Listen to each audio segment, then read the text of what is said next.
बच्चे बैठे हैं बड़ी कुर्सी पर, पिताजी आके नीचे बैठ गए। हमारे ग्रंथों ने, शास्त्रों ने कहा है अगर पिता आए हैं तो आसन छोड़ देना चाहिए, खड़े होकर दूर चले जाना चाहिए। अब क्या होता है, बच्चे मोबाइल चला रहे हैं, पिताजी आ जाए चाहे कोई आ जाए, उन्हें क्या मतलब। इसलिए ये संस्कार तो आपको देना पड़ेंगे। अब जो लोग बाग एक बहुत गलत फहमी में जी रहे हैं, महाराज समय आएगा सुधर जाएगा। सुधर सकता है क्या? एक बार रास्ता भूल जाएगा तो रास्ता फिर लाना बहुत मुश्किल हो जाता है।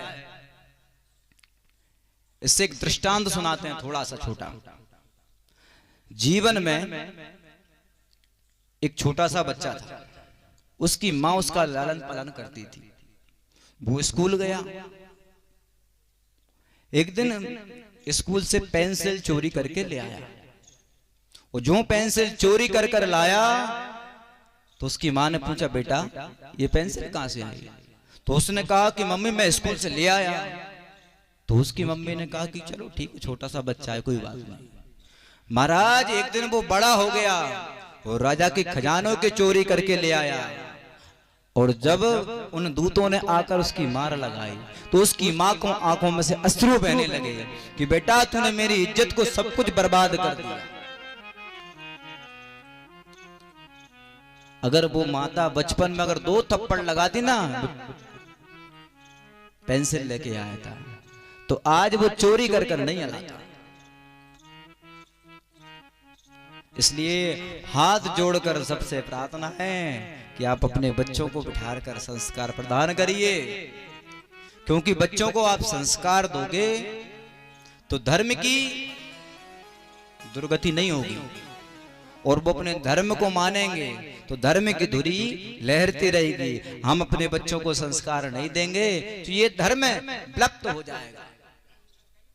आप देखिए आजकल हम मॉडल जमाने में ज्यादा जी रहे हैं, इसलिए समय समय का नियम रखें। जो हमारे जीवन की मूलता है उसको जरूर रखें। बस इतना ही निवेदन है आप सबसे। आइए कथा में प्रवेश करते हैं। तो महाराज अयोध्या में खूब आनंद हो रहा है, खूब जोरों से आनंद, सभी लोग आनंद उत्साह पूर्वक आनंद ले रहे हैं, सब बधाई गा रहे हैं। भैया सूर्य भगवान एकत्रित खड़े हैं और घर घर यज्ञ हो रहा है। यज्ञ घर घर, क्योंकि यज्ञ भगवान की कृपा से भगवान प्रकट हुए हैं। भगवान कौन है? भगवान जो पंच तत्व होते, जल अग्नि वायु, इन पंच तत्वों को जिसने बनाया वो भगवान। और हमारा शरीर क्या है?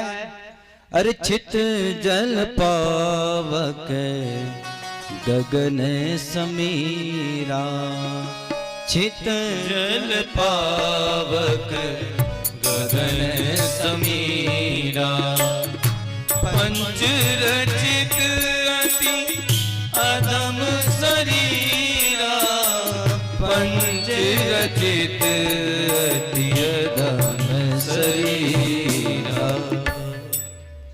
पंच तत्वों से जो शरीर बना है ये अधम शरीर है, हम इसको चमकाने में लगे हैं। वही भगवान अयोध्या में प्रकट। अब एक दिन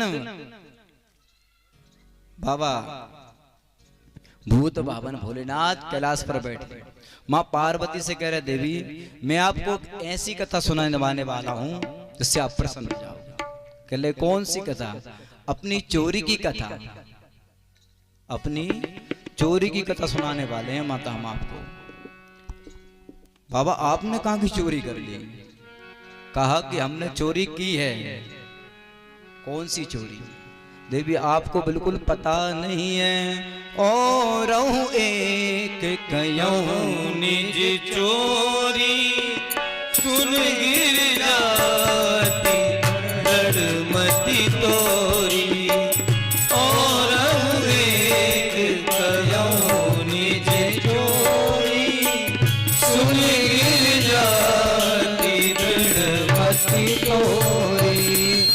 काग भुसुंड संग हम दो मनुज रूप जाने नहीं को परमानंद प्रेम रस फूले बीतिन बिरहे मगन मन भूले यदि शुभ चरित जानते सोई कृपा राम के जा पर होई।